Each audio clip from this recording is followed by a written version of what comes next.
тухайн хүн бүтээгдэхүүн борлуулах гэж байгаа тэр хүн өөрөө ямар нэгэн контакт одоо холбоо зөвлөлтөө байхгүй бол танил талаараа бол дамжуулах нь бол зөв байх л та. Гэхдээ тэр танил талаараа заавал тэрийг одоо стандарт нийцэхгүй бүтээгдэхүүнийг шахахгаа заавал хүчээр өгөхгүй гэдэг бол жоохон буруу хандлага. Бид нар бол ямар шаардлага тавьдаг вэ гэхээр бид нар ерөөсөө нөгөө стандарт гэдэг юм бол барьдаг. Өнөөдөр орж ирж байгаа тэр хүнсний бүтээгдэхүүн байна уу, хагас бэлэн бүтээгдэхүүн байна. Энэ бүгд яг л нөгөө тухайн шаардлагатай стандартын дагуу үйлдвэрлэгдсэн тийм бүтээгдэхүүн байх шаардлагатай. Тэр шаардлагын дагуу бид нар худалдаа авалтаа хийгээд явдаг байгаа.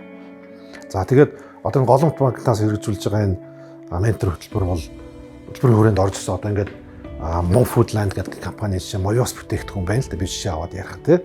Энэ бол одоо тунд ажгүй одоо ялангуяа хүний бие байх ёстой шаардлагатай одоо эрүүл хангасан тийм ч утгаараа одоо оюутлогоо одоо гүний уурхаад ажиллаж байгаа тэр олон цагаар одоо тэр халуун нөхцөлд олон килограмм хувцс үүрээд хэрэгсэл үүрээд ингээд явж байгаа хүмүүс маань бол одоо хоолны шингэцүүд маш хурдан байдаг ажиллаа хийгээ явж зүгээр зогсож байгаа юм шүү дээ.